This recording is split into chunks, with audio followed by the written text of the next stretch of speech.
4 అనే నెంబర్ అయ్యరా అంటే నాకు ఒక కుర్చీ వేశాడు. ఎంత గౌరవం నేనంటే వీడికి. ఇలా అస్సలు రాయకూడదు. గుర్తుంచుకోండి, 4 అనే నెంబర్ రాసినప్పుడు 2 గీతల్లో రాయాలి. 4 ఒకటే కాదు, 5 కూడా 2 గీతల్లోనే.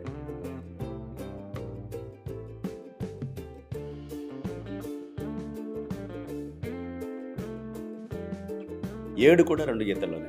ఆ 7 రాసినప్పుడు మధ్యలో రాసే అడ్డగీత ఎందుకు రాస్తారో తెలుసా? 1కి 7కి మధ్యలో కన్ఫ్యూజన్ అవాయిడ్ చేయడానికి రాస్తారు. 0 రాసినప్పుడు పొడుగ్గా రాస్తే కీరా దోసకాయ లాగా తయారవుతుంది. అడ్డంగా ఎక్కువ రాస్తే గుమ్మడికాయ లాగా తయారవుతుంది.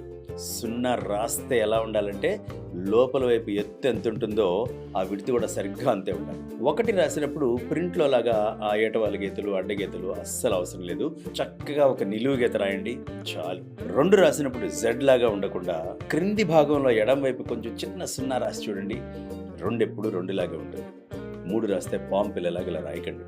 ప్రొఫెషనల్గా ఉండాలి. 6ని నిలువు గీతతో చేసి చిన్న 0 చేయకుండా సి అనే అక్షరం ఎలా రాస్తాం? ఇంగ్లీష్లో 6 అంటారు చూసారా?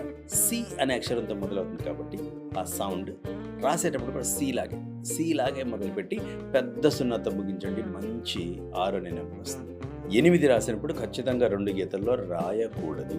ఒక గీతలో రాయాలి. క్యాపిటల్ ఎస్ లాగా మొదలుపెట్టి చేస్తే అద్భుతమైన 8 అనే నెంబర్ వస్తుంది. 9ని అచ్చులో లాగా రాయకండి. 0 రాసి చివరిలో చిన్న ఏటవాళ్ళ గీత.